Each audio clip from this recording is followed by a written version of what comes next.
ജില്ലാ കോൺഗ്രസ് കമ്മിറ്റിയുടെ president Shri TJ. ഐസക്കിനെ ക്ഷണിക്കുന്നു.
ബഹുമാന്യനായ കേരള പ്രദേശ് കോൺഗ്രസ് കമ്മിറ്റിയുടെ president advocate Sunny Joseph MLA,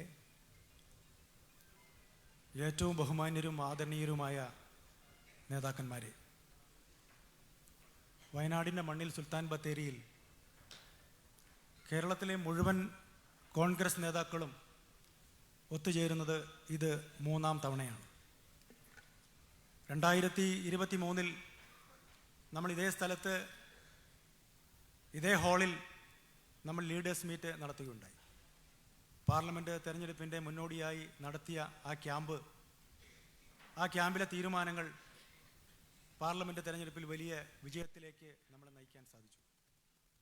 2024 July 16-17 തീയതികളിൽ ഇതേ സ്ഥലത്ത് നമ്മൾ മിഷൻ 2025 നടത്തുകയുണ്ടായി. 2025 തദ്ദേശ സ്വയംഭരണ സ്ഥാപനങ്ങളിലേക്ക് നടന്ന തെരഞ്ഞെടുപ്പിൽ കേരളത്തിൻ്റെ ചരിത്രത്തിൽ അഭൂതപൂർവമായ വിജയം കൈവരിക്കാൻ നമുക്ക് സാധിച്ചു. കേരളത്തിലെ രാഷ്ട്രീയ വിജയത്തോടൊപ്പം പൊതുവായ രാഷ്ട്രീയ സാഹചര്യങ്ങൾക്കനുസരിച്ച് വയനാട് ജില്ലയും വലിയ വിജയത്തിൽ എത്തിക്കാൻ കഴിഞ്ഞു എന്നുള്ള സന്തോഷവും ഇവിടെ പങ്കുവയ്ക്കുകയാണ്. നമ്മൾ കേരളത്തിലെ സംഘടനാപരമായ തീരുമാനങ്ങൾ, ഏറ്റവും പ്രധാനപ്പെട്ട തീരുമാനങ്ങൾ എടുക്കേണ്ടുന്ന 3-ാമത്തെ ക്യാമ്പാണ് ഇവിടെ നടക്കുന്നത്.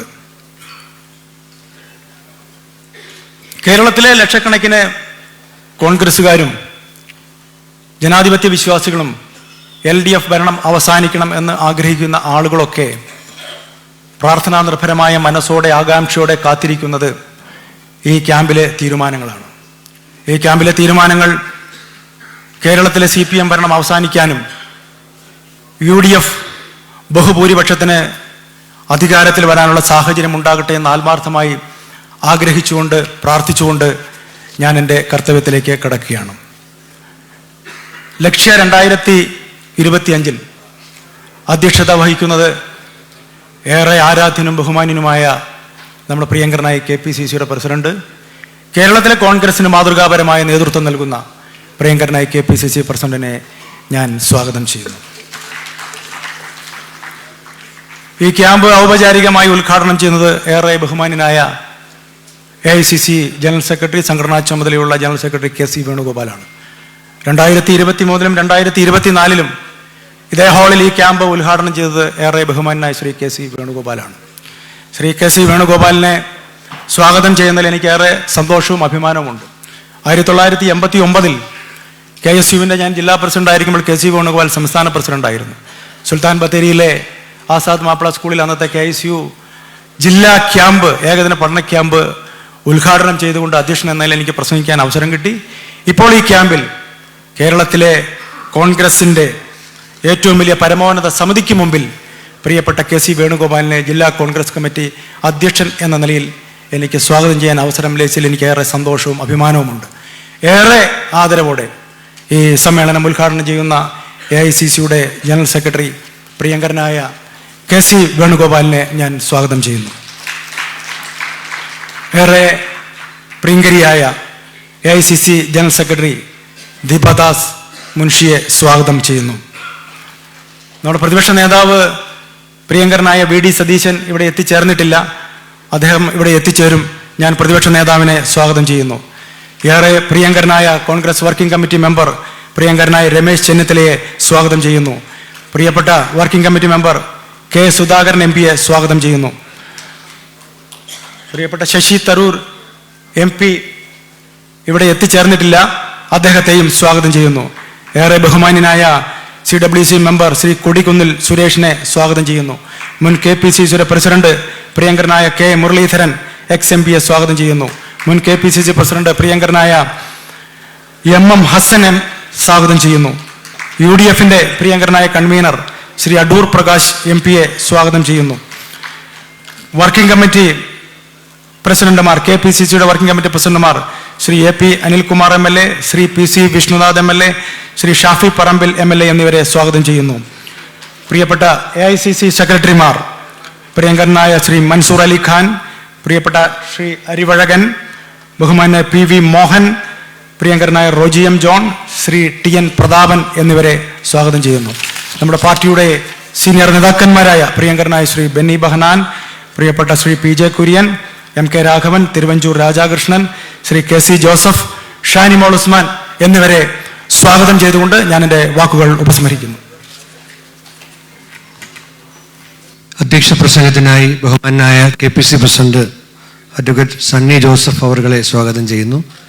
ഇവിടെ വന്നു ചേർന്ന എല്ലാ നേതാക്കന്മാരെ, MP-മാര്, MLA-മാര്, KPC ഭാരവാഹികൾ, രാഷ്ട്രീയകാര്യ സമിതി അംഗങ്ങൾ, എല്ലാ പ്രതിനിധികളെയും, DCC പ്രസിഡന്റുമാർ, പോഷക സംഘടനയുടെ പ്രസിഡന്റുമാർ എല്ലാവരെയും സ്വാഗതം ചെയ്യുന്നു.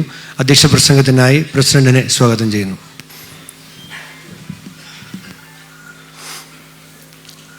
പ്രിയപ്പെട്ട പ്രതിപക്ഷ നേതാവ് ഇങ്ങോട്ട് എത്തിക്കൊണ്ടിരിക്കുകയാണ്. അദ്ദേഹത്തെ നേരത്തെ DCC പ്രസിഡന്റ് സ്വാഗതം ചെയ്തു. ഒന്നുകൂടി സ്വാഗതം ചെയ്യുകയാണ്.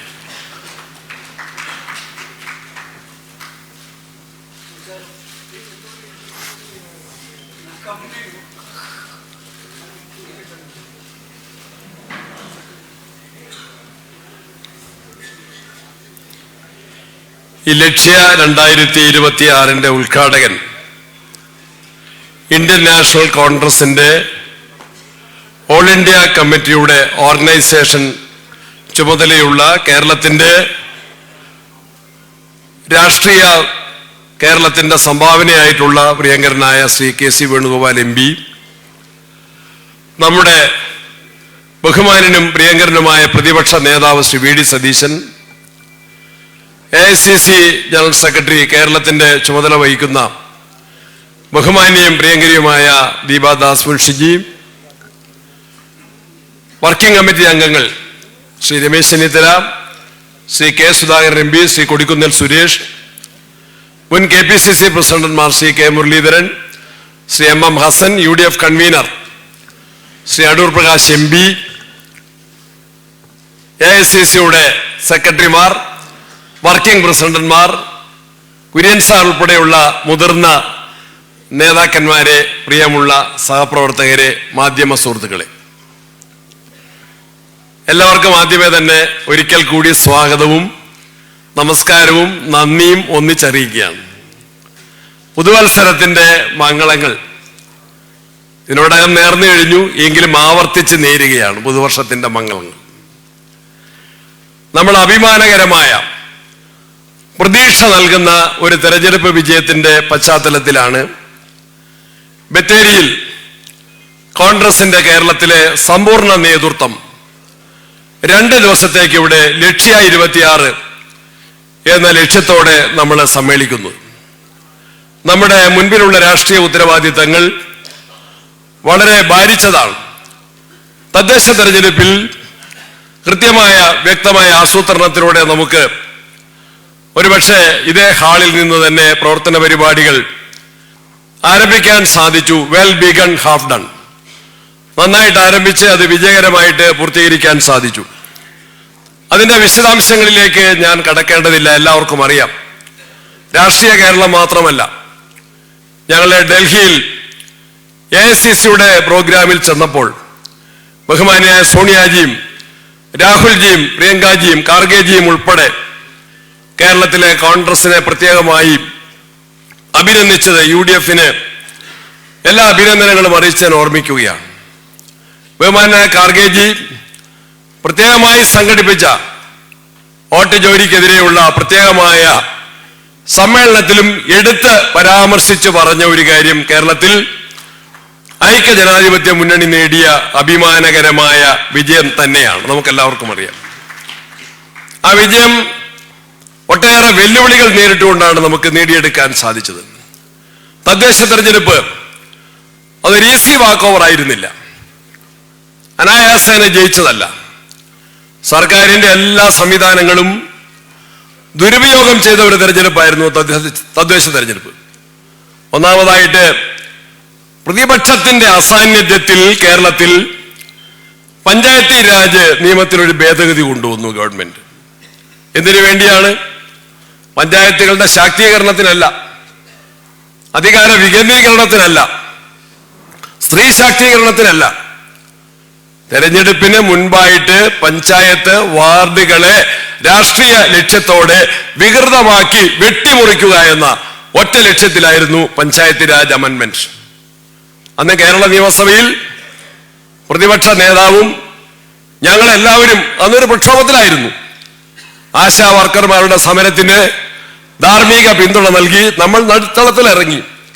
ആ സമയത്ത് തദ്ദേശ സ്വയംഭരണ വകുപ്പിന്റെ മന്ത്രി നേരത്തെ അവതരിപ്പിച്ച പ്രമേയം പഞ്ചായത്തി രാജ് നിയമ ഭേദഗതി സബ്ജക്ട് കമ്മിറ്റിക്ക് വിടാൻ ആയിരുന്നു പ്രമേയം. സബ്ജക്ട് കമ്മിറ്റിക്ക് പോയിരുന്നെങ്കിൽ നമ്മുടെ മെമ്പർമാർ അഭിപ്രായം രേഖപ്പെടുത്തും, ആ ബില്ലിലെ വിയോജനക്കുറിപ്പ് രേഖപ്പെടുത്തും, അവർക്ക് സംസാരിക്കാൻ സാധിക്കും. പ്രതിപക്ഷത്തിന്റെ അംഗങ്ങൾ ഭേദഗതികൾ നിർദ്ദേശിക്കും, ആ ഭേദഗതി നിയമസഭയിൽ ചർച്ച ചെയ്യും. ഇതിന് അവസരം കിട്ടും എന്ന് കരുതി ഞാൻ തന്നെ അമെൻമെന്റ് കോൺഗ്രസ് ലെജിസ്ലേച്ചർ പാർട്ടിയിൽ അമെൻമെന്റ് കൊടുത്തിരുന്നു. പക്ഷേ പ്രതിപക്ഷത്തിന്റെ അസാന്നിധ്യത്തിൽ നമ്മുടെ സഭയിലുണ്ട്, പക്ഷേ നമ്മൾ നടുത്തളത്തിലാണ്, അതൊരു യാഥാർത്ഥ്യമായിരുന്നു. ആ സമയത്ത് മന്ത്രി രമേശിക്കറിയാം, മറ്റ് നേതാക്കന്മാർക്കറിയാം, മന്ത്രി ആ പ്രമേയം പിൻവലിച്ച് ഈ ബില്ല് ഇപ്പോൾ തന്നെ ചർച്ചയില്ലാതെ പാസാക്കണം. പാർലമെന്റിൽ കേട്ടിട്ടുണ്ട്. ആ രൂപത്തിലാണ് കേരളത്തിൽ പഞ്ചായത്തി രാജ് ഭേദഗതി നിയമം പാസാക്കി പഞ്ചായത്തുകളുടെ വാർഡുകളെ വികൃതമായിട്ട് ചെരുപ്പിനനുസരിച്ച് കാല് മുറിക്കുന്ന പോലെ വെട്ടിമുറിച്ചത്. അതിന്റെ ഫലം എന്തായിരുന്നു? ഒരുപാട് ഉദാഹരണങ്ങൾ. ഞാൻ ഒറ്റ കാര്യം മാത്രം. എന്റെ പേരാവൂർ നിയോജകമണ്ഡലത്തിൽ ആർളം പഞ്ചായത്ത് അറിയപ്പെടുന്ന ആദിവാസി പുനരധിവാസ മേഖലയാണല്ലോ. അവിടെ 6-ാം വാർഡ് കോട്ടപ്പാറ, അവിടെ ഉണ്ടായിരുന്ന വോട്ടർമാരുടെ എണ്ണം കേവലം 250 ആയിരുന്നു. 250 വോട്ടർമാർക്ക് ഒരു വാർഡ്. അതിനെ ഞങ്ങൾ ശക്തമായിട്ട് എതിർത്തു, സമരം സംഘടിപ്പിച്ചു, കളക്ടറെ വിളിച്ചു, കമ്മീഷണറെ വിളിച്ചു, പരാതികൾ കൊടുത്തു. അവസാനം ആ പരാതിയെല്ലാം പരിശോധിച്ചിട്ട് ആ വാർഡിലെ എണ്ണം, വോട്ടർമാരുടെ ആകെ എണ്ണം 571. ആർളം പഞ്ചായത്തിലെ 6-ാം വാർഡ് കോട്ടപ്പാറയിലെ ടോട്ടൽ വോട്ടേഴ്സ് 571. തൊട്ടടുത്ത ചതിരൂർ വാർഡ്, ആർളം പഞ്ചായത്തിലെ ചതിരൂർ വാർഡിൽ വോട്ടർമാരുടെ എണ്ണം 1968. Is it scientific? Is it geographically compact? അതൊരിക്കലും ശാസ്ത്രീയമായിരുന്നില്ല, അത് മാന്യമായിരുന്നില്ല, അത് മാനദണ്ഡങ്ങളെ നഗ്നമായി ലംഘിച്ചുകൊണ്ടായിരുന്നു. ഒരു വാർഡിൽ 571, തൊട്ടടുത്ത ചതിരൂർ വാർഡിൽ വോട്ടർമാരുടെ എണ്ണം 1968. ഈ അന്യായം വോട്ടർ പട്ടികയിൽ വീണ്ടും ആവർത്തിക്കുകയായിരുന്നു. ഈ അന്യായം വോട്ടർ പട്ടികയിൽ ആവർത്തിച്ചു. കോഴിക്കോട് ഒക്കെ എത്രയോ കേസുകൾ, എത്രയോ പരാതികൾ, വാർഡ് വിഭജനത്തിന്റെ ആയിരക്കണക്കിന് പരാതികൾ വന്നു. ആ പരാതികൾ കേട്ടതൊരു പ്രഹസനമായിരുന്നു. കമ്മീഷന്റെ ഉദ്യോഗസ്ഥന്മാർ വന്നിട്ട് പെൻസിൽ കൊണ്ടാണ് ഒരു പഞ്ചായത്തിന്റെ നിരവധിയായ പരാതികൾ, ഡസൻ കണക്കിന് പരാതികൾ, കാര്യകാരണ സഹിതം എക്സ്പ്ലെയിൻ ചെയ്ത പരാതികൾ, അത് എഴുതിയെടുക്കാൻ 2 മിനിറ്റാണ്, അത് കേൾക്കാൻ 2 മിനിറ്റാണ്. എഴുതിയെടുത്തത് പെൻസിൽ കൊണ്ടാണ് എഴുതിയെടുത്തത്, മൈൻഡ് അപ്ലൈ ചെയ്തില്ല. ഒരു സ്പീക്കിംഗ് ഓർഡറും എന്തുകൊണ്ട് നമ്മളെ പരാതികൾ തള്ളി? ഒരു സ്പീക്കിംഗ് ഓർഡറും കാര്യകാരണ സഹിതം ഒരു ഉത്തരവും ഇലക്ഷൻ കമ്മീഷൻ പുറപ്പെടുവിച്ചില്ല. നിരവധി കേസുകൾ കോടതിയിൽ പോയി, ഒരുപാട് പരാതികൾ, ഡസൻ കണക്കിന് റിട്ട് പെറ്റീഷനുകൾ കേരള ഹൈക്കോടതിയിലേക്ക് പോയി. ഹൈക്കോടതി അവസാനം അതിൻ്റെ മെറിറ്റിലല്ല തീർപ്പ് കൽപ്പിച്ചത്. ആ കേസുകളിൽ മെറിറ്റിൽ തീരുമാനമെടുത്ത് വിധി പ്രഖ്യാപിക്കാൻ കോടതിക്ക് കഴിയില്ല. കാരണം കമ്മീഷൻ ഒരു തീരുമാനം പ്രഖ്യാപിച്ചാൽ അതിനപ്പുറത്ത് അപ്പീലില്ല എന്നതുകൊണ്ട് ആ ഒരു ടെക്നിക്കാലിറ്റിയിൽ ആണ് നമ്മളുടെ മെറിറ്റോറിയസ് ആയ കേസുകൾ തള്ളപ്പെട്ടത്. ആ വാർഡ് വിഭജന അശാസ്ത്രീയമായിരുന്നു, വോട്ടർ പട്ടിക അനീതി നിറഞ്ഞതായിരുന്നു. അതിനെയെല്ലാം മറികടന്നുകൊണ്ടാണ് നമുക്ക് ചരിത്രപരമായ വിജയം കരസ്ഥമാക്കാൻ സാധിച്ചത്. അതിൻ്റെ ഡീറ്റെയിൽസ് ഞാൻ പറയുന്നില്ല. കോർപ്പറേഷൻ ഇലക്ഷൻ്റെ റിസൾട്ട് വന്നപ്പം എന്തായിരുന്നു അത്ഭുതകരമായ അതിൻ്റെ മുന്നൊരുക്കം? കണ്ണൂരിൽ ശ്രീ കെ സുധാകരൻ, മുൻ KPCC പ്രസിഡന്റ്, തൃശ്ശൂരിൽ, കോഴിക്കോട് ശ്രീ രമേശ് ചെന്നിത്തല, മുൻ KPCC പ്രസിഡന്റ്, തൃശ്ശൂരിൽ AICC secretary Shri Roji John തന്നെ, എറണാകുളത്ത് പ്രതിപക്ഷ നേതാവ് ശ്രീ VD സതീശൻ, കൊല്ലത്ത് മുൻ മന്ത്രി ശ്രീ VS ശിവകുമാർ, തിരുവനന്തപുരത്ത് ശ്രീ K മുരളീധരൻ, മുൻ KPCC president Shri K Muraleedharan, ഇവർ നേതൃത്വം നൽകിക്കൊണ്ട് കോർപ്പറേഷനുകളിൽ നമ്മൾ ശക്തമായ ഉചിതമായിട്ടുള്ള പ്രവർത്തനങ്ങളുമായിട്ട് മുന്നോട്ട് പോയി. അതിൻ്റെ റിസൾട്ടാണ് കോഴിക്കോട് കോർപ്പറേഷൻ നമുക്ക് നഷ്ടപ്പെട്ടത്. ടോട്ടൽ 150 വോട്ടിന്റെ വ്യത്യാസത്തിലാണ്. ഈ കള്ളക്കളികൾ വാർഡ് വിഭജനം BJPക്ക് അനുകൂലമായിട്ട് നടത്തി കൊടുത്തു. വോട്ടർ പട്ടികയിൽ ഒരുപാട് അപാകതയുണ്ടായി. എന്നിട്ടും കോഴിക്കോട് കോർപ്പറേഷൻ നമുക്ക് നഷ്ടമായത് 150 വോട്ടിന്റെ വ്യത്യാസമാണ്. അപ്പൊ ഈ ഇലക്ഷനിൽ കോർപ്പറേഷൻ, ജില്ലാ പഞ്ചായത്തുകൾ, മുനിസിപ്പാലിറ്റികൾ, ബ്ലോക്ക് പഞ്ചായത്തുകൾ, ഗ്രാമപഞ്ചായത്ത് 200 എണ്ണം കഴിഞ്ഞ ഇലക്ഷനിൽ LDFന് അധികം ലഭിച്ചിരുന്നു ഗ്രാമപഞ്ചായത്തുകളെങ്കിൽ ഇപ്രാവശ്യം 200 എണ്ണം നമുക്ക് അധികമാണ് ലഭിച്ചത്. ആ പ്രവർത്തനത്തിൽ ശക്തമായി പങ്കാളികളായ കേരളത്തിലെ കോൺഗ്രസിന്റെയും UDFന്റെയും മുഴുവൻ നേതാക്കന്മാർക്കും പ്രവർത്തകർക്കും നല്ലവരായ ജനങ്ങൾക്കും കേരള പ്രദേശ് കോൺഗ്രസ് കമ്മിറ്റിയുടെ നന്ദി അറിയിക്കുകയാണ്. ഈ ഇലക്ഷൻ വിജയത്തിൽ ഇവിടെ KCയും ദീപാജി ഇവിടെ ഇരിക്കുന്നുണ്ട്. AICCയുടെ അകമഴിഞ്ഞ സപ്പോർട്ട് സാധാരണ ഒരു ലോക്കൽ ബോഡി ഇലക്ഷനിൽ ഒരിക്കലും ഉണ്ടാകാത്ത രൂപത്തിൽ അതിൻ്റെ നിരീക്ഷണം, 3 സെക്രട്ടറിമാര് അവരെല്ലാവരും ഒരുപാട് യാത്ര ചെയ്ത് ഹാർഡ് വർക്ക് ചെയ്ത് നമ്മളെ ടീം വർക്കിലേക്ക് അവർ നയിച്ച് എല്ലാ കാര്യങ്ങളും ശ്രദ്ധിച്ച് എല്ലാ നേതാക്കന്മാരും ഒത്തുപിടിച്ച് UDFന്റെ നല്ല ടീം വർക്ക്, കോൺഗ്രസിന്റെ നല്ല team work, hard work coupled വിത്ത് ടീം വർക്ക്, അതായിരുന്നു ഈ വിജയത്തിന്റെ മന്ത്രം, വിജയത്തിന്റെ തന്ത്രം എന്ന് ഞാൻ മനസ്സിലാക്കുന്നു. അതിൽ അണിനിരുന്ന എല്ലാവർക്കും പ്രത്യേകമായിട്ടുള്ള നന്ദി അറിയിക്കുകയാണ്. Heard melodies are sweet, non heard are sweeter. കേട്ട ഗാനങ്ങൾ മധുരമുള്ളവയാണ്, കേൾക്കാനുള്ള ഗാനങ്ങൾ കൂടുതൽ മാധുര്യമേറിയവ തന്നെയാണ്. കേരളത്തിലെ ജനങ്ങൾ, ഇവിടെ വയനാട് DCC പ്രസിഡന്റ് പറഞ്ഞതുപോലെ കേരളത്തിലെ ജനങ്ങൾ, ജനാധിപത്യ വിശ്വാസികൾ, സമാധാനം കാക്ഷിക്കുന്ന ആളുകൾ, കേരളത്തിന്റെ വികസനം കാക്ഷിക്കുന്ന ആളുകൾ, സ്വൈര ജീവിതം ആഗ്രഹിക്കുന്ന ആളുകൾ, അവർ ഈ കോൺഗ്രസ് നേതൃത്വത്തെ, ഈ യോഗത്തെ, ഈ ക്യാമ്പിനെ വളരെ പ്രതീക്ഷയോടെയാണ്, താല്പര്യത്തോടെയാണ് വീക്ഷിക്കുന്നത്. നമ്മളിൽ കൂടുതൽ ഉത്തരവാദിത്തങ്ങൾ അർപ്പിതമായിരിക്കുകയാണ്. ഈ വിജയത്തിന്റെ തുടർച്ച, നമുക്ക് തദ്ദേശ തെരഞ്ഞെടുപ്പിന്റെ വിജയത്തിന്റെ തുടർച്ച അസംബ്ലി തെരഞ്ഞെടുപ്പിലും ഇതിനേക്കാൾ മിന്നുന്ന വിജയമായി ആവർത്തിക്കാൻ സാധിക്കും എന്ന കാര്യത്തിൽ സംശയമില്ല. അതിനുള്ള ഒരുക്കങ്ങളുമായിട്ടാണ് ഈ ക്യാമ്പ്. ഡീറ്റെയിൽസൂടെ സംസാരിക്കും. ഈ ക്യാമ്പിൽ സംബന്ധിക്കുന്ന എല്ലാവരും പിരിഞ്ഞു പോകുമ്പോൾ ഇവിടെ എടുക്കുന്ന തീരുമാനങ്ങൾ എല്ലാ തലങ്ങളിലും നമുക്കറിയാം. വോട്ടർ പട്ടികയാണ് ഏറ്റവും പ്രധാനപ്പെട്ടത്. തദ്ദേശ തെരഞ്ഞെടുപ്പിൽ വോട്ടർ പട്ടികയ്ക്ക് പ്രാധാന്യം നൽകി. വാർഡ് കമ്മിറ്റികൾ രൂപീകരിച്ചു. പുതിയ വാർഡുകൾ വന്നപ്പോൾ അതനുസരിച്ച് വാർഡ് കമ്മിറ്റികൾ രൂപീകരിച്ചു. അന്ന് നമ്മൾ ബൂത്ത് കമ്മിറ്റികളെ സ്വല്പമൊന്ന് മരവിപ്പിച്ചു. ഇപ്പൊ ആ ബൂത്ത് കമ്മിറ്റികളെ പുനർജീവിപ്പിക്കണം. പുതിയ ബൂത്തുകളുടെ എണ്ണം കൂടുന്നതിനെ കുറിച്ചൊക്കെ ആളുകൾക്ക് ധാരണയുണ്ട്. ആ ബൂത്തുകളുടെ പുതിയ അതിർത്തി കുറെ അശാസ്ത്രീയതയുണ്ട്. SIRൽ ഒരുപാട് അശാസ്ത്രീയതയും അന്യായവുമുണ്ട്. അതെല്ലാം പരിഹരിച്ചു പോകാൻ നമുക്ക് സാധിക്കണം. അതിനെല്ലാവരുടെയും സഹകരണം അഭ്യർത്ഥിക്കുകയാണ്. ക്യാമ്പിൽ പ്രസംഗങ്ങളെക്കാൾ ഉപരി ചർച്ചയ്ക്കാണ് പ്രാധാന്യം. ചർച്ചയിലൂടെ ഉരുത്തിരിയുന്ന യുക്തമായ ശക്തമായ തീരുമാനങ്ങൾ നടപ്പിലാക്കാൻ എല്ലാവരുടെയും സഹായ സഹകരണം ഉണ്ടാകണം. അച്ചടക്കത്തോടെ ഈ ക്യാമ്പ് മുന്നേറണം, സമാപിക്കണം. അതിനുശേഷമുള്ള തുടർ പ്രവർത്തനങ്ങളിൽ എല്ലാവരുടെയും സഹകരണം അഭ്യർത്ഥിച്ചുകൊണ്ട് വളരെ നന്നായിട്ട് വയനാട് ജില്ലാ കോൺഗ്രസ് നേതൃത്വവും ഇവിടെയുള്ള ഭാരവാഹികളും നമ്മുടെ വർക്കിംഗ് പ്രസിഡന്റുമാരൊക്കെ ഇവിടെ വന്ന് ഈ കാര്യങ്ങൾ എനിക്ക് എല്ലാവർക്കും അറിയാം. കുറച്ച് ദിവസം എനിക്ക് സൗണ്ട് റെസ്റ്റ് ആയിരുന്നു. എൻ്റെ അസാന്നിധ്യത്തിലും എല്ലാം നല്ല ക്രമീകരണങ്ങൾ ചെയ്ത് നന്നായിട്ട് ആരംഭിക്കാൻ സാധിച്ചു. അവർക്കെല്ലാം പ്രത്യേകമായിട്ടുള്ള നന്ദി പറഞ്ഞുകൊണ്ട് എൻ്റെ വാക്കുകൾ അവസാനിപ്പിക്കുന്നു. നമസ്കാരം. ഉദ്ഘാടന പ്രസംഗത്തിനായി ബഹുമാനായ AICC ജനറൽ സെക്രട്ടറി ശ്രീ KCയെ വിനയത്തോടെ ക്ഷണിക്കുന്നു.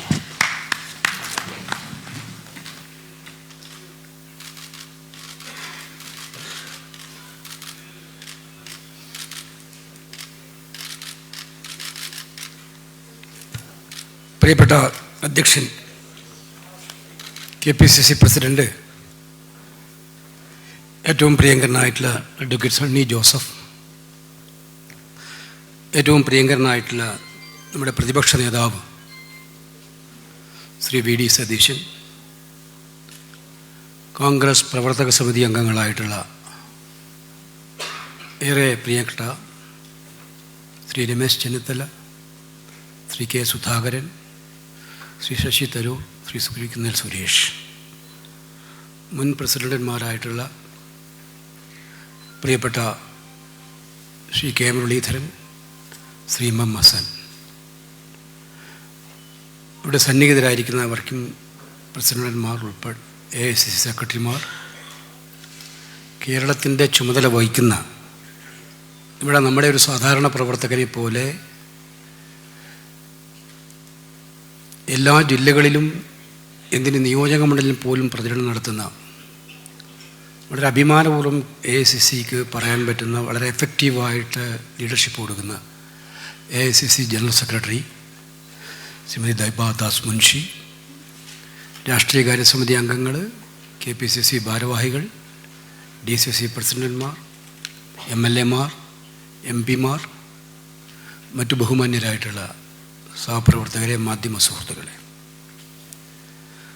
വലിയൊരു വിജയത്തിന് ശേഷമാണ് വീണ്ടും സപ്തയിലേക്ക് നമ്മൾ എത്തിയിരിക്കുന്നത്.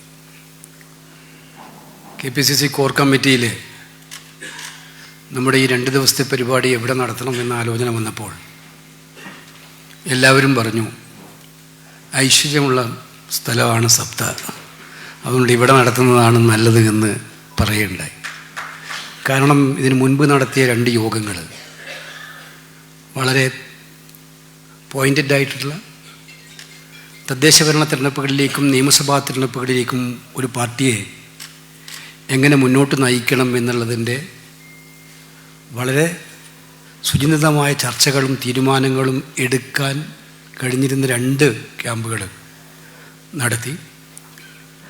അതിൻ്റെ വിജയം 2024 പാർലമെൻറ്റിലും 2025 തദ്ദേശ ഭരണ തിരഞ്ഞെടുപ്പുകളിൽ നമുക്കുണ്ടായി. KPCC പ്രസിഡന്റ് പറഞ്ഞത് ഞാൻ ആവർത്തിക്കുന്നില്ല.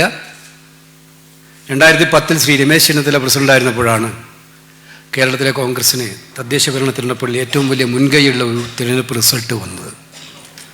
അന്ന് നമ്മൾ ഉജ്ജ്വലമായി മുന്നേറി. അതിനുശേഷം 15 വർഷത്തിന് ശേഷം കേരളത്തിലെ തദ്ദേശ തിരഞ്ഞെടുപ്പുകളിലെ ചരിത്രത്തിൽ ഏറ്റവും നിർണായകമായ വിജയം നേടിയെടുക്കാൻ ഒരിക്കലും കോൺഗ്രസ് ജയിക്കില്ല എന്ന് വിചാരിച്ചിരുന്ന പല കോട്ടകൊത്തളങ്ങളും ഇടിച്ചു നിരപ്പാക്കാനും നമുക്ക് കഴിഞ്ഞത് ഏറ്റവും അഭിമാനകരമാണ്. KPCC പ്രസിഡന്റ് ഇവിടെ പറഞ്ഞു കഴിഞ്ഞു, പാർട്ടിക്ക് വേണ്ടി AICCക്ക് വേണ്ടിയിട്ടും ഈ പ്ലാറ്റ്ഫോം ഉപയോഗിച്ചുകൊണ്ട് ലക്ഷക്കണക്കായ കോൺഗ്രസ് പ്രവർത്തകന്മാർ എല്ലാം മറന്ന് എല്ലാം വിട്ടു ഈ തെരഞ്ഞെടുപ്പിൽ വിജയിക്കേണ്ടത് ഈ നാടിനും പാർട്ടിക്കും അനിവാര്യമാണെന്ന് മനസ്സിലാക്കിക്കൊണ്ട് ഏറ്റവും ശ്രദ്ധേയമായിട്ടുള്ള അച്ചടക്കത്തോടെയുള്ള പ്രവർത്തനം നടത്തിയതിൻ്റെ പരിണിത ഫലമാണ് ആ പ്രവർത്തകരെയെല്ലാം അങ്ങേയറ്റത്തെ സന്തോഷത്തോടെ സല്യൂട്ട് ചെയ്യാൻ ഈ സന്ദർഭം ഞാൻ വിനിയോഗിക്കുകയാണ്. ജനങ്ങളും അവരില്ലാതെ നമുക്ക് ജയിക്കാൻ പറ്റില്ലല്ലോ. ജനങ്ങൾ നൽകിയ പിന്തുണ, ഞാൻ നേരത്തെ സൂചിപ്പിച്ചു, നമ്മൾ ജയിക്കില്ല എന്ന് പ്രതീക്ഷിച്ച സ്ഥലത്ത് പോലും നിങ്ങളാണ് ജയിക്കേണ്ടത് എന്ന് പറഞ്ഞുകൊണ്ട് ജനം നൽകിയൊരു പിന്തുണയുണ്ട്. ആ പിന്തുണയുടെ ഉത്തരവാദിത്വത്തെക്കുറിച്ചാണ് അഡ്വക്കേറ്റ് സണ്ണി ജോസഫ് ഇവിടെ സൂചിപ്പിച്ചത് എന്ന് നമുക്കറിയാം. ആ ജനത്തിൻ്റെ മനസ്സിൽ ചില സങ്കല്പങ്ങളും പ്രതീക്ഷകളും ഉണ്ടായിരുന്നു. സമാനതകളില്ലാത്ത രണ്ടാം ഭരണം സമ്മാനിച്ചതിൻ്റെ ദുരനുഭവങ്ങളിലേക്ക് കേരളത്തെ കൊണ്ടുപോയ ഒരു സർക്കാരിനെതിരായിട്ടുള്ള അതിശക്തമായിട്ടുള്ള ജനവികാരമായിരുന്നു അത്. അതുകൊണ്ട് തന്നെ ഞാൻ പറഞ്ഞില്ലേ, നമ്മൾ പ്രതീക്ഷിക്കാത്തിടത്ത് പോലും നിങ്ങളാണ് ജയിക്കേണ്ടത് എന്ന് പറഞ്ഞുകൊണ്ട് ജനം നമ്മളെ തിരഞ്ഞെടുത്തു. ആ ജനത്തിൻ്റെ പ്രതീക്ഷകൾ പൂവണിയുക, അല്ലെങ്കിൽ ആ പ്രതീക്ഷകൾക്കത്ത് ഉയരുക എന്നുള്ളത് നമ്മുടെ ഉത്തരവാദിത്തമാണ് എന്നുള്ളത് ഇവിടെ പറയാൻ ആഗ്രഹിക്കുകയാണ്. ഈ തെരഞ്ഞെടുപ്പിൽ നമ്മൾ ശ്രദ്ധിക്കേണ്ട ഒരുപാട് സ്വഭാവവിശേഷങ്ങൾ ഉണ്ടായിട്ടുണ്ട്. കഴിഞ്ഞ 2010 തെരഞ്ഞെടുപ്പിനെ വ്യത്യസ്തം എന്തായിരുന്നു, അല്ലെങ്കിൽ 2020 തെരഞ്ഞെടുപ്പിൽ വ്യത്യസ്തം എന്തായിരുന്നു, 2015 തെരഞ്ഞെടുപ്പിൽ വ്യത്യസ്തം എന്തായിരുന്നു എന്ന് ആലോചിക്കുമ്പോൾ ഈ തെരഞ്ഞെടുപ്പിൽ വ്യത്യാസം ഉണ്ടായിരുന്നു. നമുക്ക് കേന്ദ്രത്തിൽ ഭരണമില്ല. 10 വർഷമായിട്ട് നമുക്ക് കേരളത്തിൽ ഭരണമില്ല. കേന്ദ്രത്തിൽ ഭരണമില്ലാത്തൊരു പാർട്ടി, കേരളത്തിൽ ഭരണമില്ലാത്തൊരു പാർട്ടി 10 വർഷമായിട്ട്, രണ്ടിടത്തും 10 വർഷത്തിൽ കൂടുതലായിട്ട്. പിന്നെ നമ്മളെ സംബന്ധിച്ചിടത്തോളം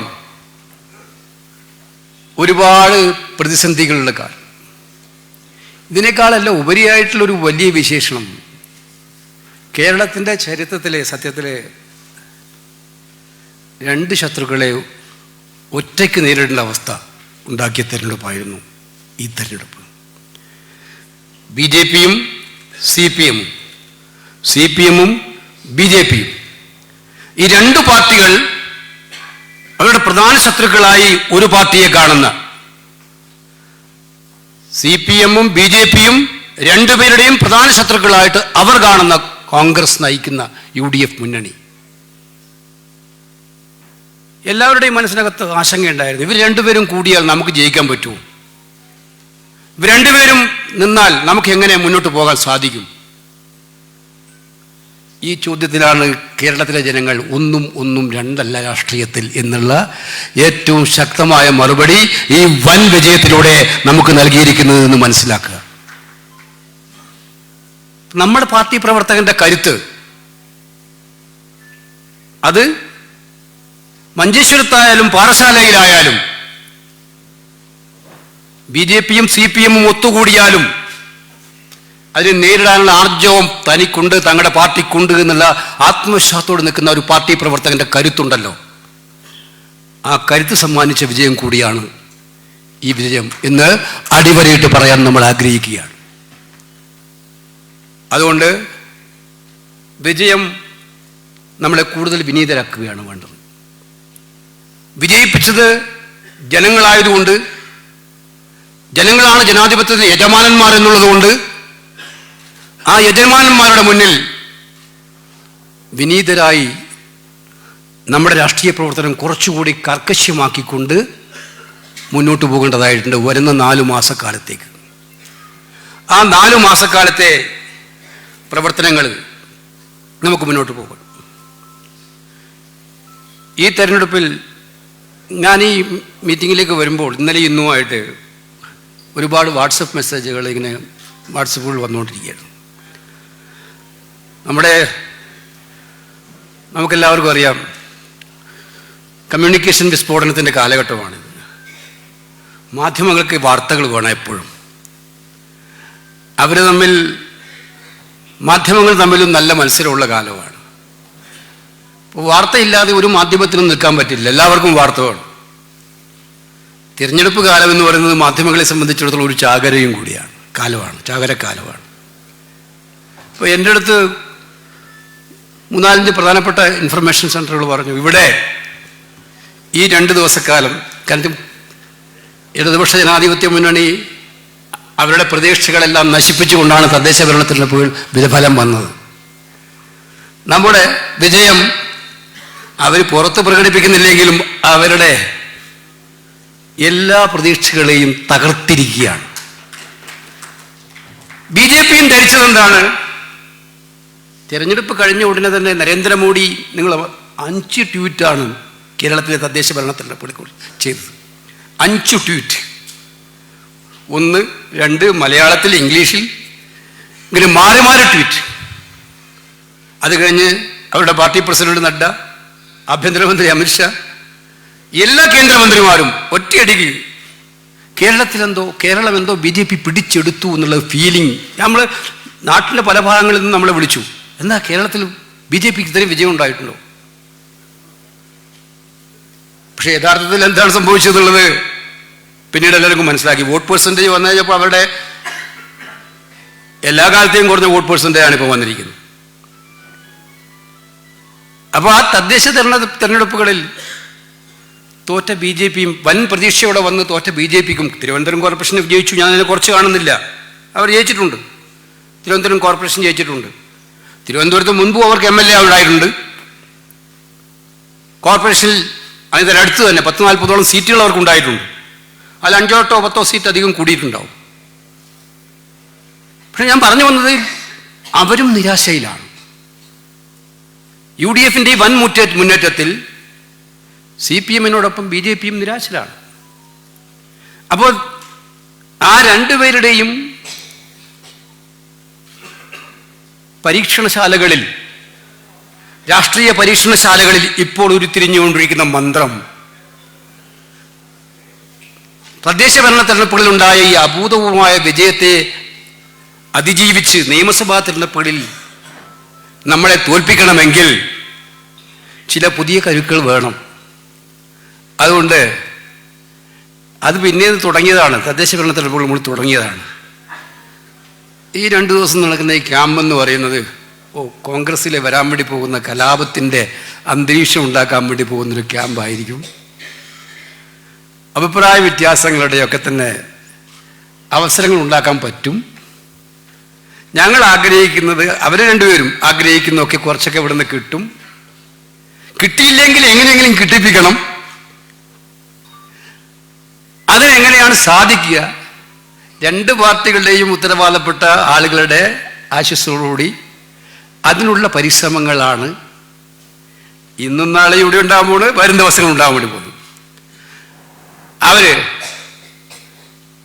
പറയാണ്, കോൺഗ്രസിന് ഒരുപാട് പേര് മുഖ്യമന്ത്രിമാരാകാൻ ആഗ്രഹിക്കുന്നുണ്ട്, കോൺഗ്രസിൽ ഒരുപാട് പേര് മത്സരിക്കാൻ ആഗ്രഹിക്കുന്നുണ്ട്, മത്സരിക്കുന്ന ആളുകളെ കുറിച്ച് ചർച്ച, MP-മാർ മത്സരിക്കുമോ, മത്സരിക്കുന്നുണ്ടോ, തുടങ്ങിയിട്ടുണ്ട് ഇത്തരം ചർച്ചകൾ.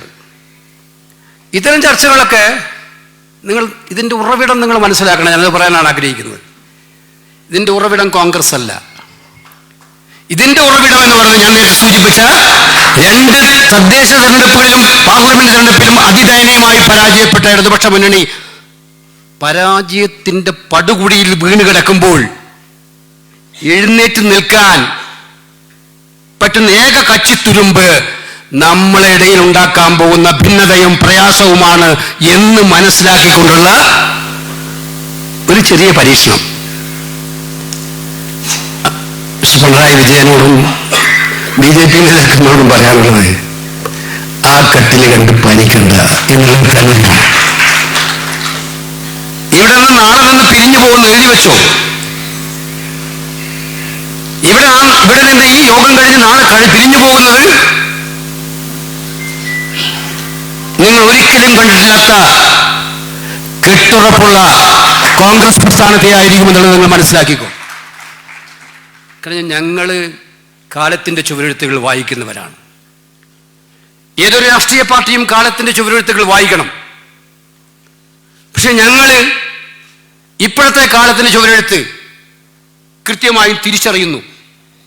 10 കൊല്ലക്കാലം കൊണ്ട് കേരളത്തെ ദുരിതപൂർണമാക്കി മാറ്റിയ കേരള ഭരണം എന്ന് പറയുന്നത് തങ്ങളുടെ തറവാട്ട് സ്വത്താണെന്ന് കരുതി ഭരിച്ചുകൊണ്ടിരിക്കുന്ന ഒരു സർക്കാരിനെതിരായിട്ടുള്ള ജനവികാരത്തെ അതേ രീതിയിൽ നിലനിർത്താൻ വേണ്ടിയിട്ടുള്ള, അവരുടെ പ്രതീക്ഷകൾക്കനുസരിച്ച് നിൽക്കാൻ വേണ്ടിയിട്ടുള്ള ആ ചുവരെഴുത്താണ് നമ്മൾ വായിക്കാൻ ആഗ്രഹിക്കുന്നത്.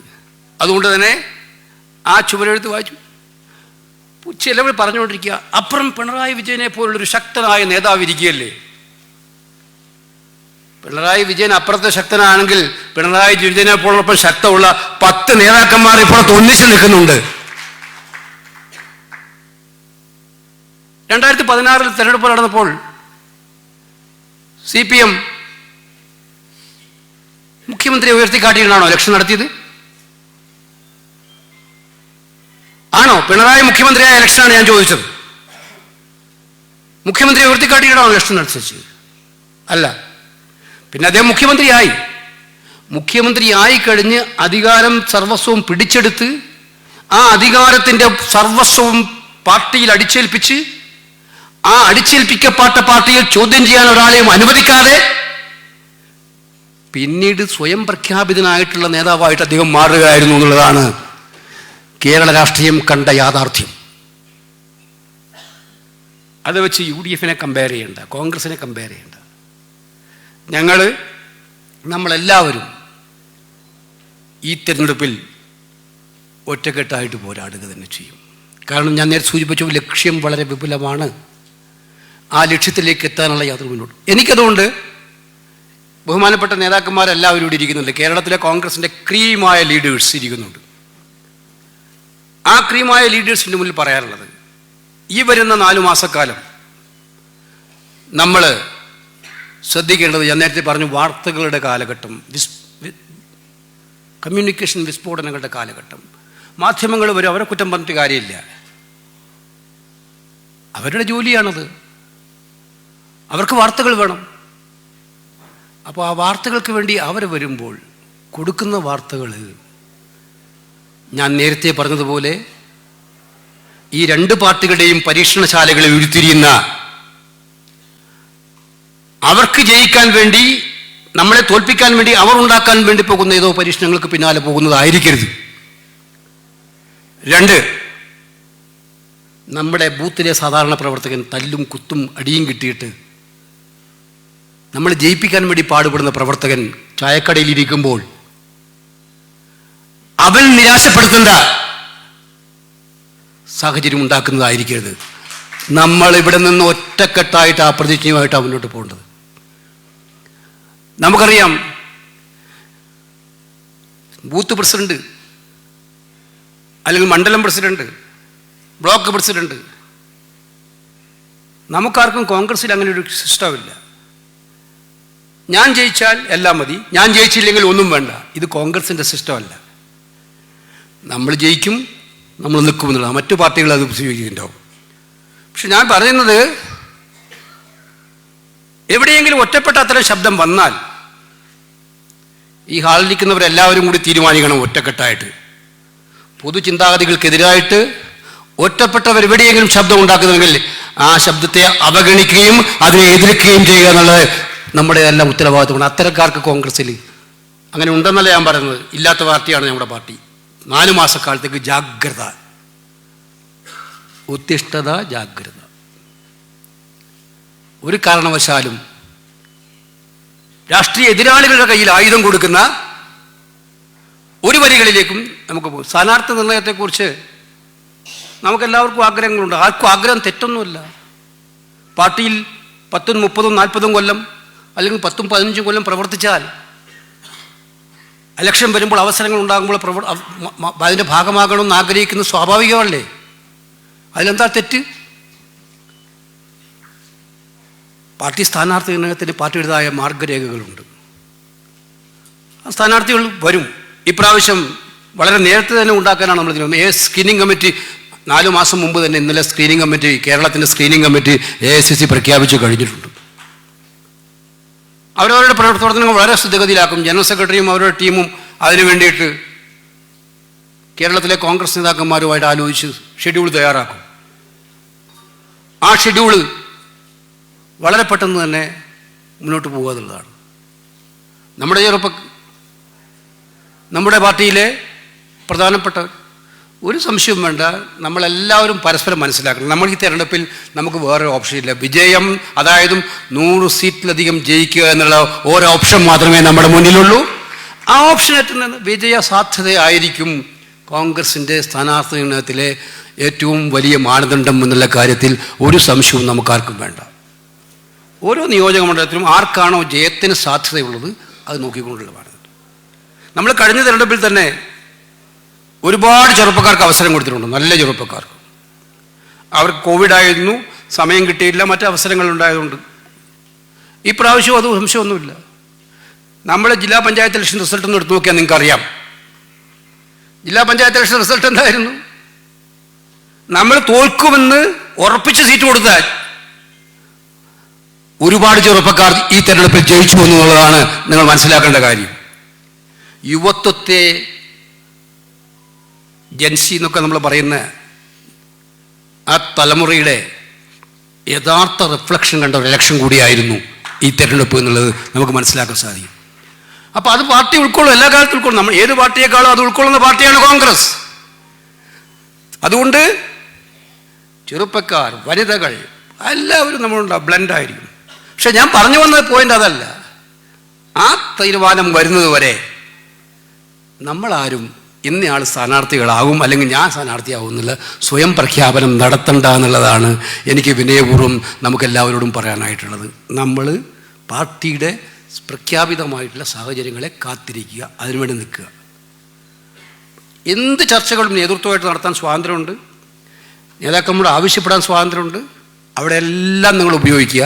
പക്ഷെ പരസ്യമായിട്ടുള്ള ഒരു വേദിയിലേക്ക് സ്ഥാനാർത്ഥി നിർണയ ചർച്ചകളെ കൊണ്ടുപോകാതിരിക്കാനുള്ള ശ്രമങ്ങൾ നടത്തുക എന്നുള്ളതാണ് എനിക്ക് സൂചിപ്പിക്കാനായിട്ടുള്ളത്. ഞാൻ വളരെ ദീർഘമായി മറ്റു കാര്യങ്ങളെക്കുറിച്ചൊന്നും ഇവിടെ ഞാൻ പറയില്ല, പ്രസംഗം അധികത്തിൻ്റെ ചർച്ചയാണ്. ദേശീയ രാഷ്ട്രീയത്തിൽ നരേന്ദ്രമോദിയുടെ രാഷ്ട്രീയം നമ്മൾ കണ്ടുകൊണ്ടിരിക്കുകയാണ്. രാജ്യവ്യാപകമായി നടക്കുന്ന SIRൻ്റെ എക്സസൈസ് ഇവിടെയും നടന്നുകൊണ്ടിരിക്കുകയാണ്.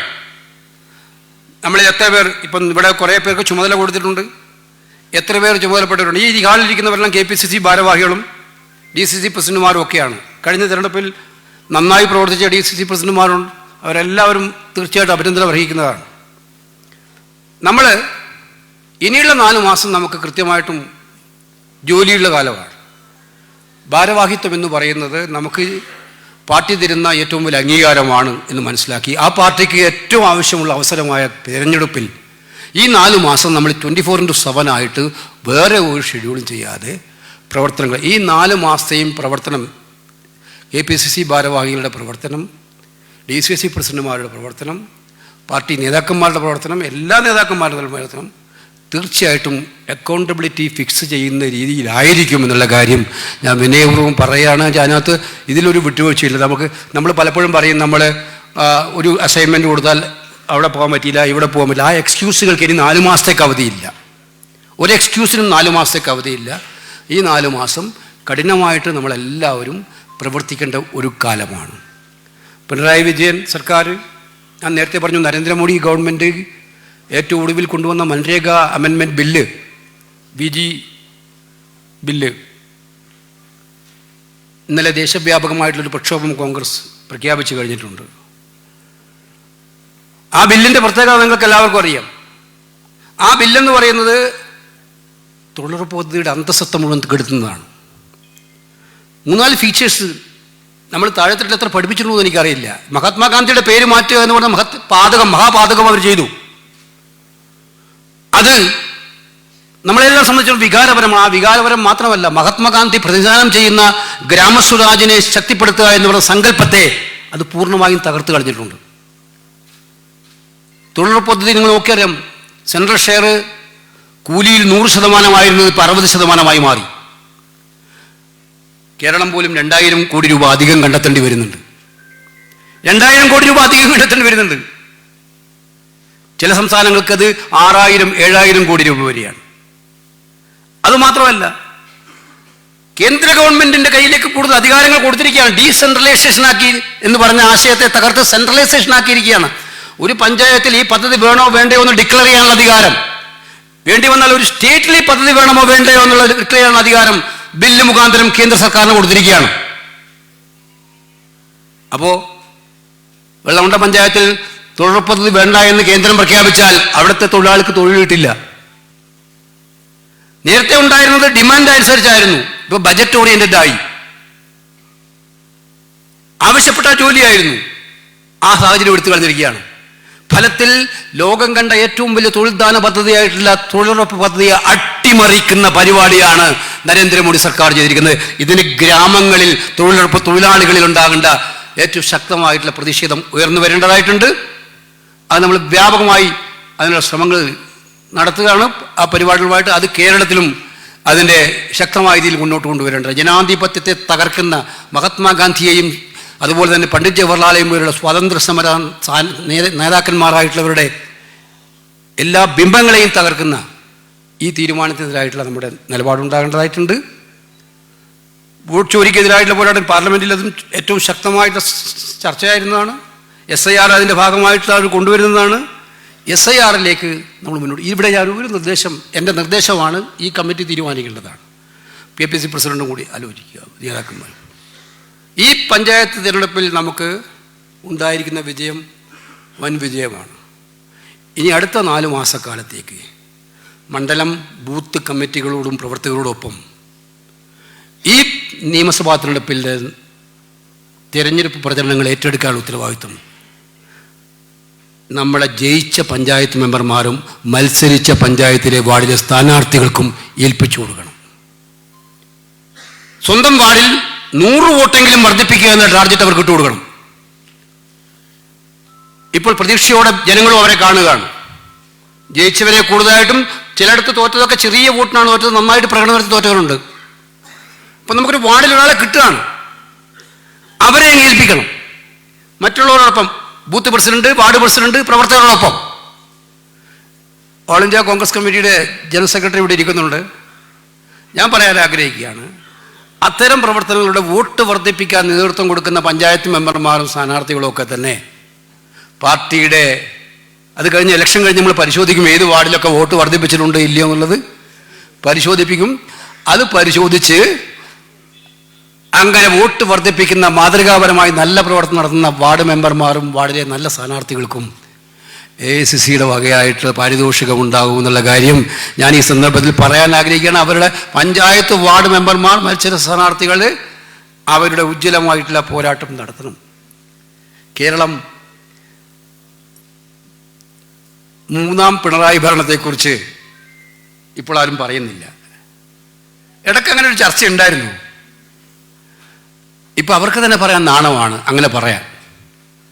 കാരണം കേരളത്തിലെ ജനങ്ങളെ അതിനെ എങ്ങനെ കാണുന്നു എന്നുള്ളത്, നിങ്ങൾ ഈ 3ാം പിണറായി എന്നൊക്കെ പറഞ്ഞപ്പോൾ കേരളത്തിലെ ജനങ്ങൾ എങ്ങനെയാണ് പറയുന്നത് വളരെ അവരുടെ കയ്യിലുള്ള കൃത്യമായിട്ടുള്ള ഒരു ആയുധം ഉപയോഗിച്ച് കാണിച്ചതിലുണ്ട്.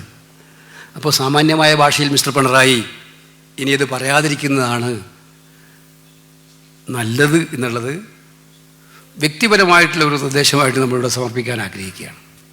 പക്ഷേ അവർ നിർത്തിയിട്ടില്ല. ഞാൻ നേരത്തെ പറഞ്ഞു, നമ്മളുടെ ഇടയിൽ അഭിപ്രായ വ്യത്യാസം ഉണ്ടാക്കാൻ. പിന്നെ BJPയെ എവിടെയൊക്കെ സൂചിപ്പിക്കാൻ പറ്റുമോ, ഇവിടെ സൂചിപ്പിച്ചു സണ്ണി ജോസഫ്. കോഴിക്കോടും തിരുവനന്തപുരത്തും 2 കോർപ്പറേഷനുകൾ ഏറ്റവും K മുരളീധരൻ ഇവിടെ നിൽക്കുന്നുണ്ട്. ഒരു വാർഡിൽ 12,000 വോട്ട്, മറ്റൊരു വാർഡിൽ 3,500 വോട്ട്. കോഴിക്കോട് BJPക്ക് സീറ്റ് കൊടുത്തതിന്റെ ക്രെഡിറ്റ് വേറെ ആർക്കും അവകാശപ്പെട്ടതല്ല, സാക്ഷാൽ പിണറായി വിജയൻ അവകാശപ്പെട്ടതാണ്. ആ വാർഡ് അങ്ങനെ വിഭജിച്ച് വോട്ട് കൂടാതെ BJPക്ക് എങ്ങനെ വാർഡ് വർദ്ധിപ്പിക്കാൻ കഴിയുമെന്നുള്ള പരീക്ഷണം നടത്തിക്കൊടുത്ത ആളാണ് പിണറായി വിജയൻ കോഴിക്കോട്. ഞാൻ കോഴിക്കോട് പ്രത്യേകിച്ച് എല്ലാവരെയും അഭിനന്ദിക്കുന്നു. കോഴിക്കോട് DCCM പ്രത്യേകമായി അഭിനന്ദിക്കാൻ ആഗ്രഹിക്കണം. അവരുടെ ടീം വർക്കിനെ, അവിടുത്തെ ആ ഒരു നല്ല വിജയം നേടിയെടുക്കുന്നതിന് അവർ നടത്തിയിട്ടുള്ള പോരാട്ടത്തിന് ജയിച്ച എല്ലാവരെയും അഭിനന്ദിക്കുന്നതോടൊപ്പം. അപ്പോൾ പിണറായി വിജയൻ അടങ്ങിയിരിക്കുമെന്ന് കരുതേണ്ടതില്ല. അണിയറയിൽ എന്തൊക്കെയോ ചർച്ചകളുണ്ട്. പക്ഷേ മനസ്സിലാക്കിക്കോ, ഞാൻ നേരത്തെ പറഞ്ഞു, 2 പേർക്കും ശത്രുവായിട്ടുള്ള കോൺഗ്രസിനെ എങ്ങനെയെങ്കിലും തോൽപ്പിക്കാൻ നിങ്ങൾ ശ്രമിക്കും. അങ്ങനെ 2 പേർക്കും ശത്രുവായിട്ടുള്ള കോൺഗ്രസിനെ നിങ്ങൾ തോൽപ്പിക്കാൻ ശ്രമിക്കുമ്പോൾ, ആ തോൽപ്പിക്കാൻ ശ്രമിക്കുന്ന സാഹചര്യത്തിൽ ഞങ്ങൾ തോൽക്കുകയില്ല എന്ന് തെളിയിച്ച് തിരഞ്ഞെടുപ്പായിരുന്നു തദ്ദേശഭരണ തിരഞ്ഞെടുപ്പ്. കാരണം ജനം വിഡ്ഢികളല്ല, പ്രത്യേകിച്ച് കേരളത്തിലെ ജനങ്ങൾ വിഡ്ഢികളല്ല. അവരാഗ്രഹിക്കുന്നു. BJP-യുമായിട്ട് അവിഹിത കൂട്ടുകെട്ട് വർദ്ധിപ്പിച്ച് മുന്നോട്ട് കൊണ്ടുപോയി. ഇപ്പം PM ശ്രീയിൽ കണ്ടത്, ലേബർ കോഡിൽ കണ്ടത്, ദേശീയപാതയുമായി ബന്ധപ്പെട്ട തകർച്ചയിൽ നമ്മൾ കണ്ടത് നിങ്ങൾ കണ്ടില്ലേ? ഓരോ ദിവസവും കിട്ടുന്ന വാർത്തകൾ എന്തായിരുന്നു? ഓരോ ദിവസവും ഇപ്പം വന്നുകൊണ്ടിരിക്കുന്ന വാർത്ത എന്ന് ഏത് ജില്ലയിലാണ് ദേശീയപാത തകരാത്തത്? കേരളം കണ്ട ഏറ്റവും ഭീകരമായ അഴിമതിയായിട്ടൊന്നും മാറിയില്ലേ? നമ്മളെല്ലാം റോഡിന് വേണ്ടിയിട്ടായിരുന്നു, സുരക്ഷിതമായ റോഡിന് വേണ്ടിയിട്ട്, നല്ല റോഡിന് വേണ്ടിയിട്ട്. പക്ഷേ ആ റോഡിനെ പണം സമ്പാദിക്കാനുള്ള മാർഗമാക്കി നിങ്ങൾ മാറ്റുമ്പോൾ രണ്ടുപേരും തമ്മിലുള്ള കള്ളക്കച്ചവടത്തെ പരസ്പരം ന്യായീകരിച്ചുകൊണ്ടിരിക്കുകയല്ലേ? അപ്പോൾ ഈ എല്ലാ പദ്ധതികളിലും കേന്ദ്ര പദ്ധതികൾ നടപ്പിലാക്കാൻ വൃത്തി കാണിക്കുന്ന കേരളത്തിൻ്റെ മുഖ്യമന്ത്രി ആ വിശുദ്ധ ബന്ധവും കൂട്ടുകെട്ടും തുടരുക തന്നെ ചെയ്യും എന്ന് മനസ്സിലാക്കിക്കോളൂ.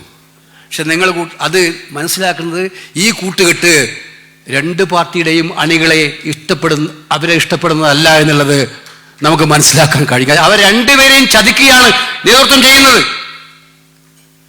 കുറച്ചു പേരുടെ സ്ഥാപിത താല്പര്യങ്ങൾ സംരക്ഷിക്കാൻ, നേതാക്കളുടെ താല്പര്യങ്ങൾ സംരക്ഷിക്കാൻ രണ്ട് പാർട്ടിയുടെയും അണികളെ ബലിയാടാക്കിക്കൊണ്ടുള്ള ഈ അവിശുദ്ധ കൂട്ടുകെട്ടായിരുന്നു പഞ്ചായത്ത് ഇലക്ഷനിൽ കണ്ടതെങ്കിൽ അത് വരുന്ന നിയമസഭാ തെരഞ്ഞെടുപ്പിൽ അവർ പരീക്ഷിക്കാതിരിക്കില്ല എന്ന് മനസ്സിലാക്കിക്കൊള്ളുക. അത് ഞങ്ങൾ തിരിച്ചറിയുന്നുണ്ട്. ഈ അവിശുദ്ധ കൂട്ടുകെട്ട് തിരിച്ചറിയുന്നുണ്ട്. ഈ കൂട്ടുകെട്ട് ജനങ്ങൾ തിരിച്ചറിയുന്നുണ്ട്, മനസ്സിലാക്കുന്നുണ്ട്. കോൺഗ്രസിനെ സംബന്ധിച്ചിടത്തോളം നമുക്കെല്ലാവർക്കും അറിയാം, ജനാധിപത്യ മതേതര ജനപക്ഷ നിലപാടുകളിൽ 1% പോലും വെള്ളം ചേർക്കാൻ എന്ത് സാഹചര്യം ഉണ്ടായാലും ഈ പാർട്ടി ഉണ്ടാകില്ല എന്നുള്ളത് ജനങ്ങൾക്ക് ഉറപ്പു നൽകുന്ന പാർട്ടിയാണ് നമ്മൾ. അതുകൊണ്ട് തന്നെ ഈ തെരഞ്ഞെടുപ്പിൽ ആ നിലപാടുകളുമായി നമ്മൾ മുന്നോട്ട് പോകും. വെറും ഒരു സർക്കാരിനെതിരായിട്ടുള്ള കുറ്റപത്രം മാത്രമല്ല, കേരളം കാത്തിരിക്കുന്ന ഒരുപാട് വികസന സ്വപ്നങ്ങളുണ്ട്. കേരളം കാത്തിരിക്കുന്ന ഒരുപാട് സാമൂഹ്യ നന്മയ്ക്ക് വേണ്ടിയിട്ടുള്ള സാഹചര്യങ്ങളുണ്ട്. കേരളം ഇങ്ങനെ പോയാൽ 10 കൊല്ലം കഴിഞ്ഞാൽ ചെറുപ്പക്കാരില്ലാത്ത നാടായി മാറുമോ എന്നുള്ള ഭയം മുക്കുന്ന സമൂഹവും യുവതലമുറയും കേരളത്തിലുണ്ട്. അവരുടെ പ്രതീക്ഷകൾക്കനുസരിച്ചുള്ള മാനിഫെസ്റ്റോ, അവരുടെ പ്രതീക്ഷകൾക്കനുസരിച്ച് മുന്നോട്ട് പോകാനുള്ള നിശ്ചയദാർഢ്യത്തോടെയുള്ള തീരുമാനങ്ങൾ, ഇതെല്ലാം വരും ദിവസങ്ങളിൽ UDF-ൻ്റെയും കോൺഗ്രസിൻ്റെയും ഭാഗത്തുനിന്നുണ്ടാകും എന്നുള്ളതിന് സംശയം വേണ്ട. അവരെല്ലാവരും ഒറ്റക്കെട്ടായി പ്രവർത്തന രംഗത്തേക്ക് ഇറങ്ങി ഈ സാഹചര്യങ്ങൾ വിശദീകരിച്ചുകൊണ്ട് മുന്നോട്ട് പോകും എന്ന് സൂചിപ്പിക്കുന്നു. ഈ ക്യാമ്പ് ഞാൻ നേരത്തെ സൂചിപ്പിച്ചതുപോലെ എല്ലാം കൊണ്ടും കൃത്യമായ സന്ദേശം എത്തേണ്ടടുത്ത് എത്തക്ക രീതിയിൽ ഇന്നും നാളെയും നിൽക്കണം. ഒരു കാര്യം കൂടി ഞാൻ പറയാൻ ആഗ്രഹിക്കുന്നു അവസാനമായി. ഈ ക്യാമ്പിൽ ഞാൻ മനസ്സിലാക്കിയിട്ടുള്ളതും നിങ്ങളെല്ലാം അഭിപ്രായങ്ങളുണ്ട്. ഒരു കാര്യം മാത്രമേ എനിക്ക് പറയാനുള്ളൂ. ആരഭിപ്രായം പറഞ്ഞാലും വ്യക്തിപരമായ തർക്കങ്ങൾ, വ്യക്തിപരമായ ആക്ഷേപങ്ങൾ, അല്ലെങ്കിൽ എന്തെങ്കിലും അനുഭവങ്ങൾ, അതുമായിട്ട് ഈ 2 ദിവസത്തെ ചർച്ചയ്ക്ക് ആരും വരേണ്ടതില്ല എന്നുള്ള കാര്യം ഞാനിവിടെ വിനയപൂർവ്വം ഓർമ്മിപ്പിക്കുകയാണ്. അത്തരം ചർച്ചകൾക്ക് ഇവിടെ ഒരു സ്ഥാനം ഉണ്ടാവില്ല. ഒറ്റ ചർച്ച 2026 UDF-നെ പരമാവധി സീറ്റുകളിൽ എത്തിക്കാനുള്ള എന്തൊക്കെ തന്ത്രങ്ങൾ നമ്മൾ ആവിഷ്കരിക്കണമെന്ന ഒറ്റ ചർച്ചയായിരിക്കും ഈ 2 ദിവസവും ഇവിടെ ഉണ്ടാകാൻ വേണ്ടി പോകുന്നത്. ആ ചർച്ചകൾ നമ്മളെ വിജയത്തിലേക്ക് നയിക്കാൻ വേണ്ടിയിട്ടുള്ള ചർച്ചകൾ മാത്രം. ബാക്കി ഞാൻ പറഞ്ഞു, നിങ്ങൾക്ക് എന്തെങ്കിലും പ്രശ്നമുണ്ടെങ്കിൽ, പരാതികളുണ്ടെങ്കിൽ നേതാക്കന്മാരിവിടെ ഉണ്ട്, പ്രസിഡന്റുണ്ട്, പ്രതിപക്ഷ നേതാവുണ്ട്, വർക്കിംഗ് കമ്മിറ്റി മെമ്പേഴ്സ് ഉണ്ട്, ജനറൽ സെക്രട്ടറി ഉണ്ട്. നിങ്ങൾക്ക് എഴുതി കൊടുക്കാം, പരിഹാര മാർഗങ്ങൾ തേടാം. ഈ ചർച്ച പോസിറ്റീവായിട്ട് ലക്ഷ്യത്തിലേക്ക്, കേരള ജനങ്ങൾ ആഗ്രഹിക്കുന്ന ഒരു UDF ഭരണത്തിലേക്കുള്ള ഒരു വലിയ തയ്യാറെടുപ്പിന് വേണ്ടി ഇന്നും നാളെയും കോൺഗ്രസ് ഇവിടെ സമ്മേളിച്ചിരിക്കുന്നു എന്നുള്ള ഏറ്റവും ശക്തമായിട്ടുള്ള മെസ്സേജ് നൽകുന്ന ചർച്ചയായിട്ട് മാറണം എന്ന് വിനയപൂർവ്വം സൂചിപ്പിച്ചുകൊണ്ട് എല്ലാ ഭാവങ്ങളും നേർന്നുകൊണ്ട് എൻ്റെ വാക്കുകൾ അവസാനിപ്പിക്കുന്നു. നമസ്കാരം, ജയ് ഹിന്ദ്. ബഹുമാനപ്പെട്ട പ്രതിപക്ഷ നേതാവ് ചർച്ചകൾക്ക് ഒടുവിൽ സംസാരിക്കുമെന്ന് അറിയിച്ചിട്ടുണ്ട്. ബഹുമാന്യയായ AICC ജനറൽ സെക്രട്ടറി ദീപാദാസ് മുൻഷിയെ സംസാരിക്കാൻ ക്ഷണിക്കും.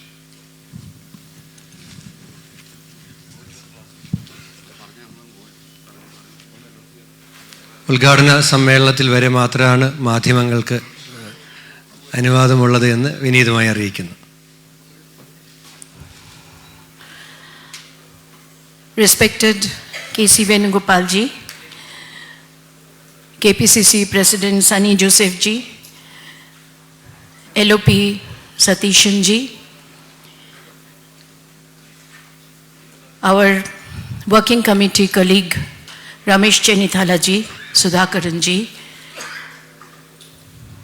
former KPCC President Muralidharan ji, MM Hassan ji, Kodikunal Suresh ji, all senior leaders, MP, MLAs, our AICC Secretary, Mansoor, PV Mohan,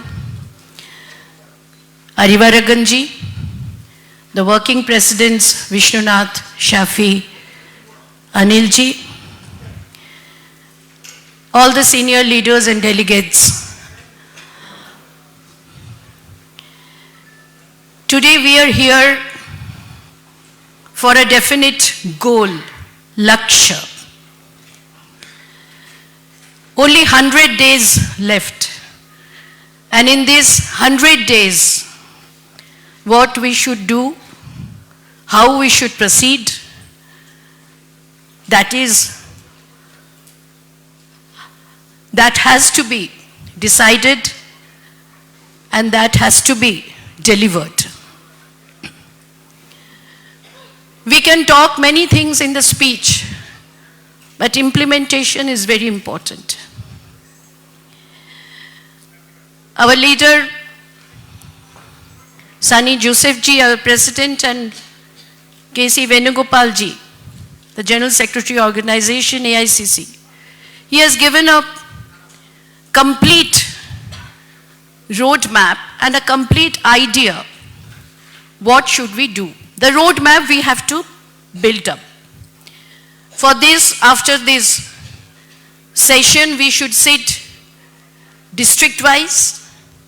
We will talk what is our result. We will go for that. What should we do? What is our next step? We will discuss. But the main thing, a very important thing, which I have observed in Kerala, the leadership quality is very high. The potentiality is very high. But once the word accountability comes and responsibility comes, it is not that great. I don't want to hurt anyone, but what I have observed on the SIR process, I will not say it is bad, it is not satisfactory. My observation says that few districts we have to improve more. The first one, Tiruvananthapuram. The second one, Alapi. The third